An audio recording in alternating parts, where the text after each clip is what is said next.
Hello, this is our second lesson from the course Violin for Beginners, and as I promised, I'm gonna teach you how to hold the bow, and I'm gonna give you some main tips of how to exercise your arm and how to exercise your fingers. Okay, first of all, if you see my bow, you have a little fork here, so make sure that your hand has very natural position. So if you drop your hand, imagine that there's no tenseness and you're just watching TV, for example. So drop your hand and forget about it, and lift it up in the same exact position. So you see my fingers, they're just resting, they're nice, and they kind of have this nice curve. They're not straight and they're not like really bent too much. They just naturally have nice position. So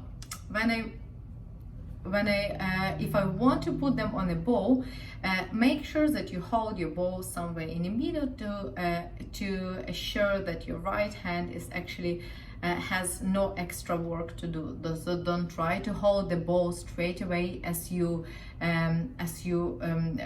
learning how to hold it. Yeah, no need to hold it straight away, because actually the bow is not being held by your right hand. Your right hand is giving directions to your bow. So eventually I will explain to you till the end of this lesson that bow is being held by violin.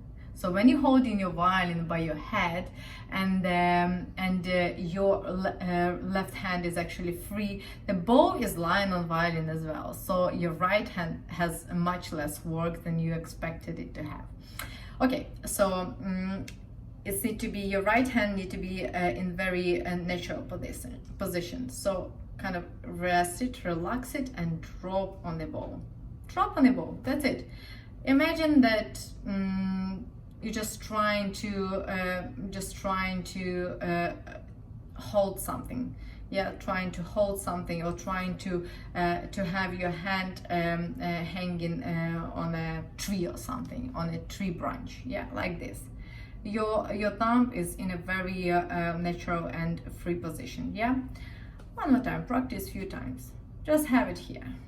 Just have it here, relaxing. That's it. Make sure that you kind of putting some pressure on it, not on purpose, but our hand has some weight. Yeah, so our arm and our hand and all together, this part has some weight. So make sure that your weight is on the bow. You need to feel your weight. You need to feel the weight. Don't just try to hold your arm in very tense position. Yeah, it should be kind of relaxing on the bow. It should be, you need to feel like weight of your arm is going down. When you're done with that, you can place, so turn your bow like this, and place your thumb in this little space. You see there's a little space between rub and fork. So you need to place your thumb there. So after you kind of relax your hand here, you need to place your thumb in a curved position in this little spot. Okay, what's next? Next, you need to lift your pinky and put it on top. So pinky is actually the ruler. Pinky is our driver, and he's important person near the steering wheel, because pinky is actually can move your bow. Yeah, pinky can move your bow. All right, after you're done with this position, you can try to remove your left hand, but don't rush, because I will give you some extra exercises right now that will help you to make sure that you can do that. So practice few times, 10 times, 20 times, 30 times if you need. So place your hand, place your thumb, and place your pinky, and remove your hand. One more time. Relax. Don't forget to make sure that you're relaxing your hand. Relax your arm and hand and everything, and shoulder. Make sure that it's all kind of getting a few seconds of rest. After, place it on the bow, place your thumb, and place your pinky.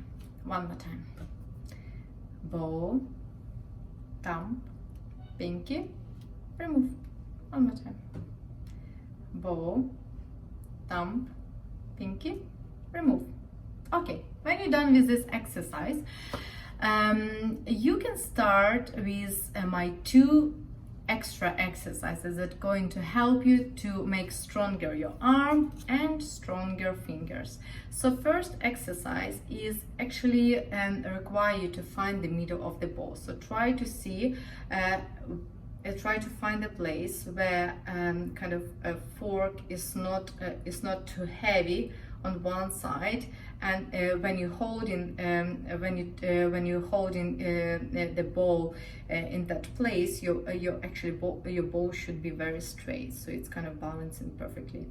So when you found that place, place your right hand on that place. So fingers, thumb, pinky. When you did that, hold the bow for a few seconds.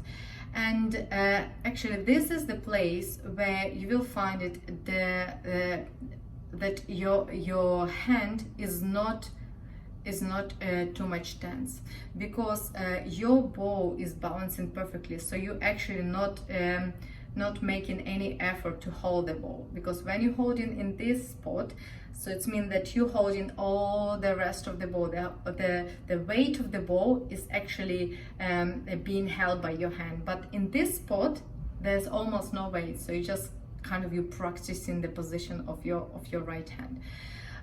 Do it few times, and afterwards you need to try to exercise your fingers. How you exercise them? So make sure you curve them and you straighten them. Curve them, straighten them. Curve them, straighten them. Curve them, straighten them. So now we're exercising. Now we're exercising your fingers.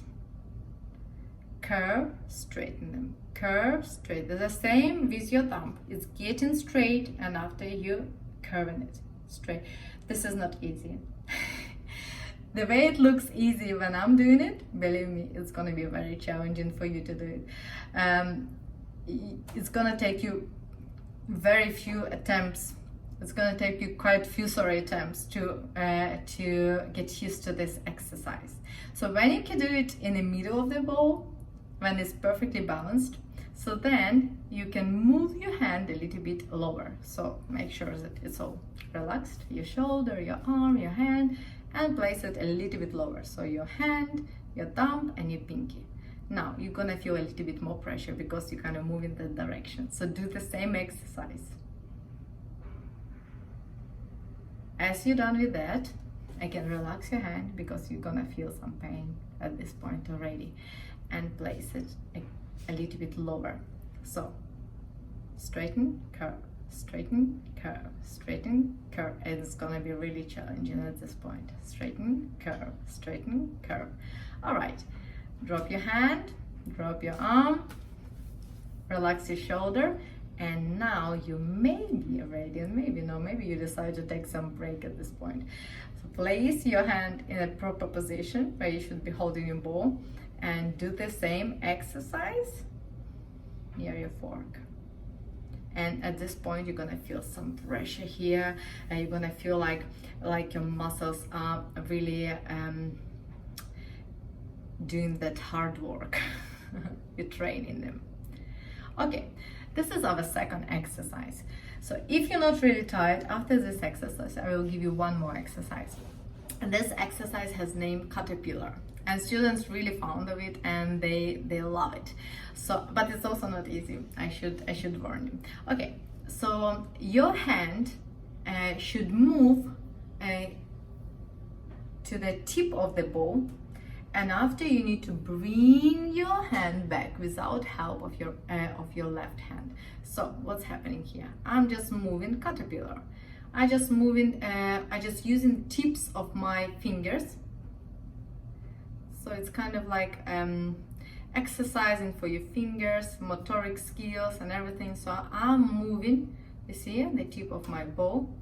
Okay, this way it's easy. Now we are at the end of your bow, and you're gonna need to make all the way back to the fork. So it's not gonna be easy. So just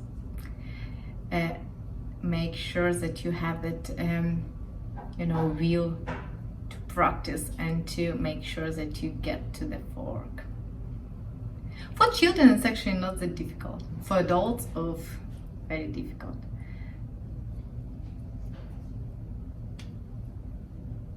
Okay, we are right back to where we started, to the place where we started.